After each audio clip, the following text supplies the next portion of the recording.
Good morning student. कल हमने Gauss की प्रमेय के न्यूमेरिकल करे थे। आज हम उसके एमसीक्यू करेंगे, बहुविकल्पीय प्रश्न करेंगे।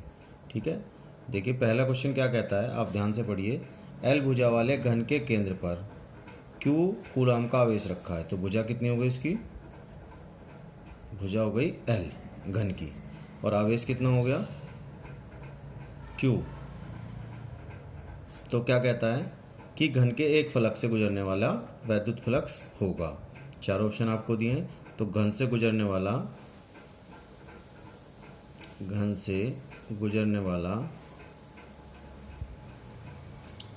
कुल वैद्युत फ्लक्स। तो कुल वैद्युत फ्लक्स कितना होता है? बराबर होता है क्यू अपॉन एप्सिलॉन जीरो। अब घन में कितने फलक होते हैं? 6 फलक होते हैं।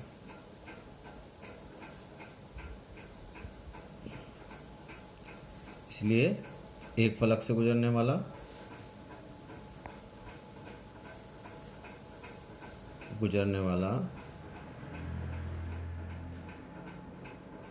वैद्युत फ्लक्स।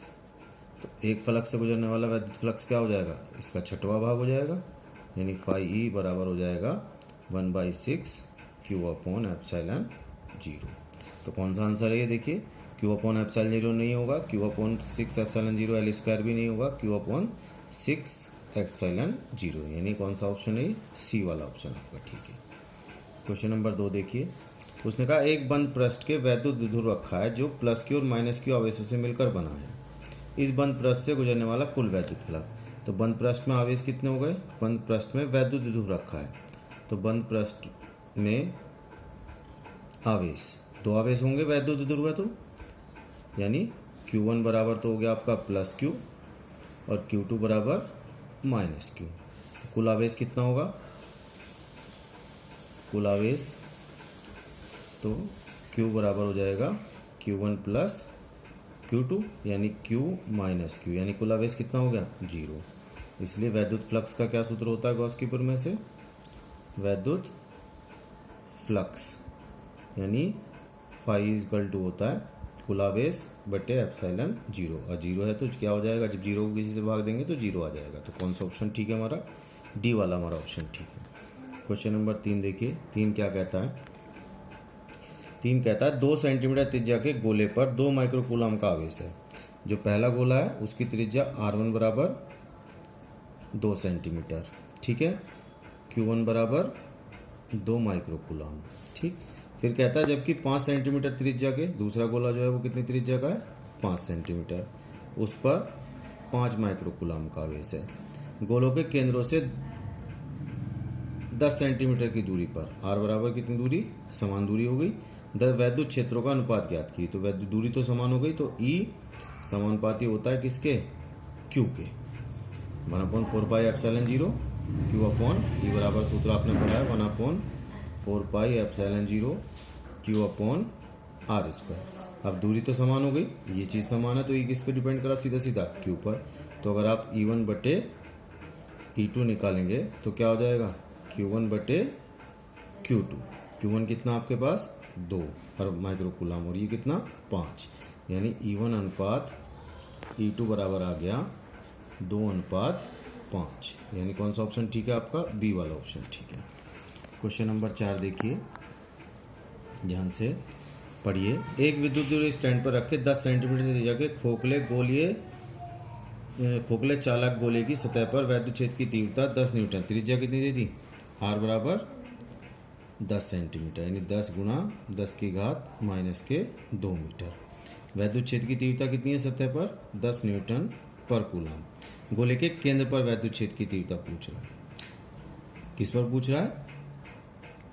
जब चालक है तो आवेश क्या होगा? पृष्ठ पर होगा, तो गोले के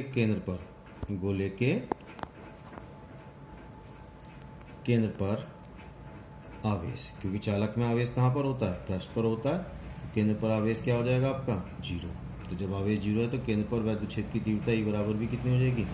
0 न्यूटन पर कूलम, यानी आपका कौन सा ऑप्शन ठीक है? ए वाला। क्वेश्चन नंबर 5 देखिए। उसने कहा एक गोलीय, ध्यान से पढ़िए, ठोस चालक की त्रिज्या r मीटर है, इस पर q कूलाम आवेश है, निम्नलिखित कथनों में से कौन सा कथन सत्य है? गोले के बाहर विभव। अब जब त्रिज्या r है तो गोले के बाहर विभव, बाहर की अगर दूरी दी होती तभी तो आप विभव बता पाते। 1/4πε0 q/r होगा, ये भी नहीं होगा। गोले के भीतर वैद्युत क्षेत्र, क्योंकि जब चालक है तो पृष्ठ पर आवेश होगा, तो वैद्युत क्षेत्र भीतर आवेश होगा ही नहीं, तो ये वाला भी कथन सत्य नहीं। गोले के भीतर वैद्युत क्षेत्र शून्य होगा, ये वाला ऑप्शन आपका ठीक है। गोले के पृष्ठ पर विभव शून्य होगा, ये भी गलत है। तो कौन सा आंसर हुआ? सी। गोले के भीतर, क्योंकि खोखला गोला है यानी गोलीय कोश, भीतर वैद्युत क्षेत्र E बराबर 0 न्यूटन पर कूलम। चलिए क्वेश्चन नंबर, अब देखिए क्वेश्चन नंबर 6 क्या कहता है। 6 को ध्यान से पढ़िए। एक आवेशित गोलीय चालक में वैद्युत क्षेत्र, ठीक है, गोले के भीतर शून्य होता है तथा गोले के बाहर भी शून्य होता है। नहीं, पहला ऑप्शन गलत है ना, भीतर तो शून्य होता है लेकिन बाहर शून्य नहीं होता। गोले के भीतर शून्य होता है तथा गोले के बाहर दूरी बढ़ने के साथ साथ कम होता है, क्योंकि वैद्युत क्षेत्र क्या होता है? E बराबर 1/4πε0 q/r², यानी E जो होता है वो व्युत्क्रमानुपाती होता है किसके? r² के। यानी अगर दूरी बढ़ेगी तो वैद्युत क्षेत्र कम होगा। तो गोले के भीतर शून्य होता है, ये बात सही है, तथा गोले के बाहर दूरी बढ़ने के साथ साथ कम होता है। मेरे हिसाब से ये ऑप्शन सही है आपका। फिर देखिए, गोले के भीतर शून्य होता है तथा गोले के बाहर दूरी के वर्ग के साथ कम होता है। अब देखिए और करेक्शन आ गया, क्योंकि E जो है वो r² के व्युत्क्रमानुपाती होता है। तो ये बात बिल्कुल सही है। Question number C, option C सही है। गोले के भीतर अधिकतम तथा गोले के बाहर शून्य होता है, गलत है। तो कौन सा सही है? ये, यानी गोले के भीतर शून्य, गोले के भीतर शून्य तथा बाहर दूरी के वर्ग के साथ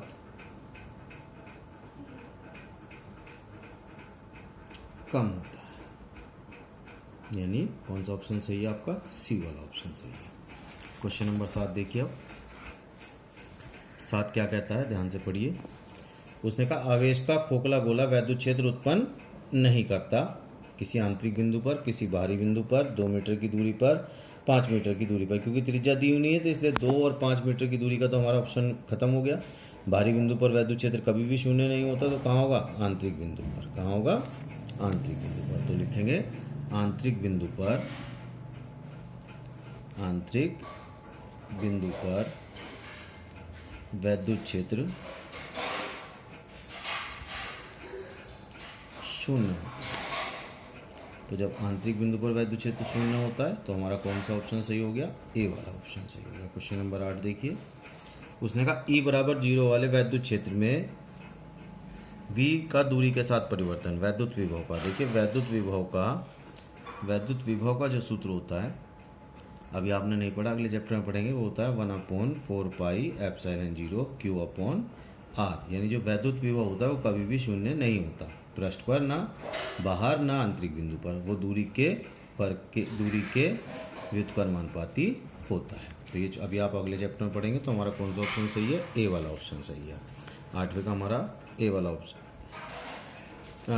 फिर दो ध्यान से पढ़िए, अभी सही नहीं हुआ हमारी पूरी बात। उसने कहा कि वैद्युत क्षेत्र E बराबर 0 वाले वैद्युत क्षेत्र में विभव का दूरी के साथ परिवर्तन होगा, ठीक है।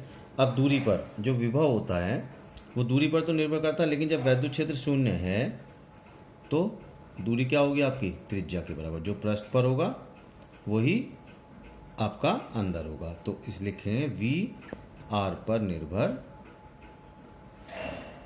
नहीं करता, दूरी पर निर्भर नहीं करता, क्योंकि यहाँ पर जो दूरी है वो त्रिज्या है। अगर वो यहाँ कैपिटल R होता तो हमारा सही था, तो यानी हमारा डी वाला ऑप्शन सही होगा। कौन सा ऑप्शन सही होगा? डी वाला हमारा ऑप्शन सही होगा, ठीक है।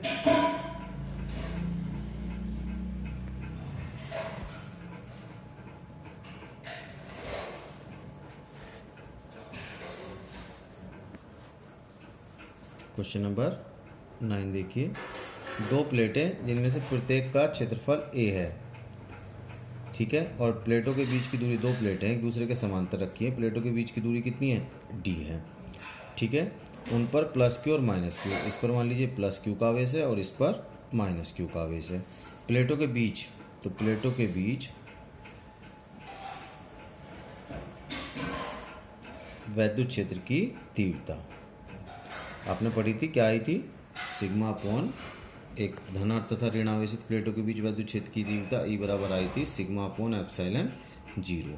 लेकिन अगर ए दिया हुआ है तो क्षेत्रफल में क्या हो जाएगी? सिग्मा अपॉन एप्सिलॉन 0 ए, यानी बीच की दूरी पर निर्भर नहीं करती, इसलिए ऑप्शन हमारा ए वाला ठीक है। अब देखिए 10वां सवाल। 10वां क्या कहता है? Question number 10। उसने कहा कि R1 और R2 त्रिज्या के दो चालक गोलों के पृष्ठों पर आवेश का पृष्ठ घनत्व बराबर है, यानी सिग्मा 1 बराबर सिग्मा 2। जब सिग्मा बराबर है तो Q1 बराबर Q2, आवेश भी बराबर होगा। पृष्ठों पर वैद्युत क्षेत्र की तीव्रताओं का अनुपात ज्ञात कीजिए। तो E बराबर क्या सूत्र होता है? 1/4 pi epsilon 0 Q upon R square. दूरी पर वर्ग के तो होता है, तो अगर E1 बटे E2 निकालेंगे तो क्या हो जाएगा? किस पर निर्भर करेगा? त्रिज्या का। फिर पढ़ो, त्रिज्याओं को दो चालक गोले की पृष्ठों पर आवेश का पृष्ठ घनत्व बराबर है। पृष्ठ घनत्व क्या होता है? देखिए सिग्मा 1 बराबर सिग्मा 2, तो सिग्मा 1 हो गया Q1 अपॉन A1 बराबर हो जाएगा Q2 अपॉन A2, यानी Q1 अपॉन क्षेत्रफल अगर गोले का देखेंगे तो 4 पाई R1 स्क्वायर बराबर Q2 अपॉन 4 पाई R2 स्क्वायर। 4 पाई से 4 पाई Q से Q, यानी 1 अपॉन R1 स्क्वायर बराबर 1 अपॉन R2 स्क्वायर के, यानी R1 बराबर R2।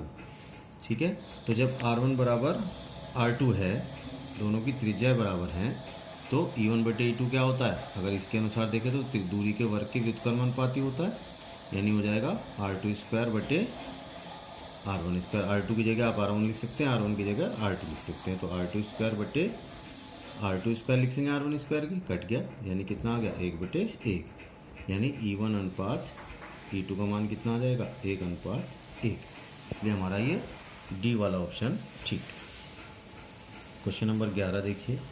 उसने कहा एक घन के शीर्ष पर Q आवेश रखा है, घन से गुजरने वाला कुल वैद्युत फ्लक्स ज्ञात कीजिए। घन का शीर्ष, घन के आप देखिए अब तक केंद्र पर रखा था, अब घन के कहाँ पर रखा है? शीर्ष पर।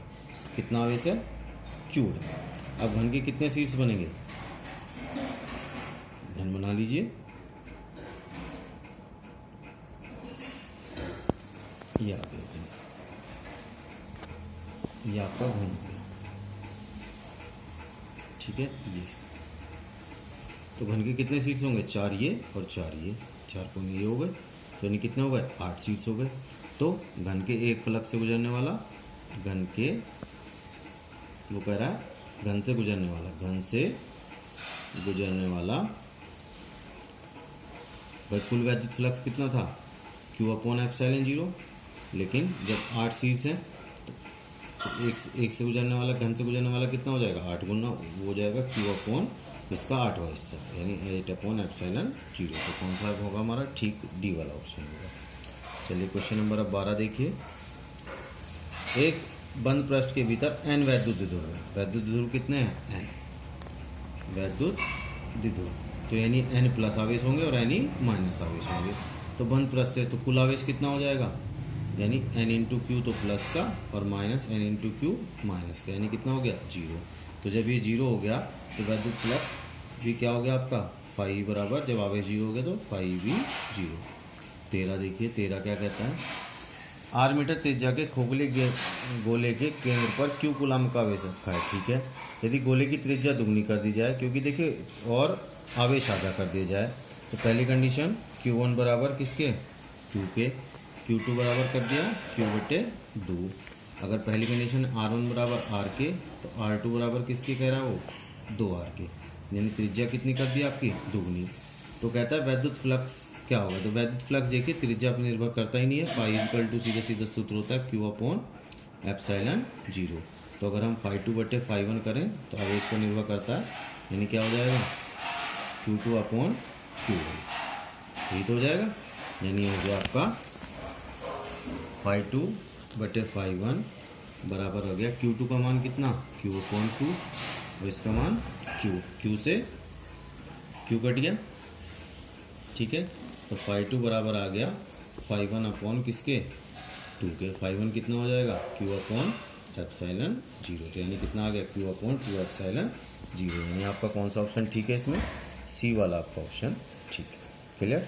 तो आज हम इतना ही करेंगे। Thank you.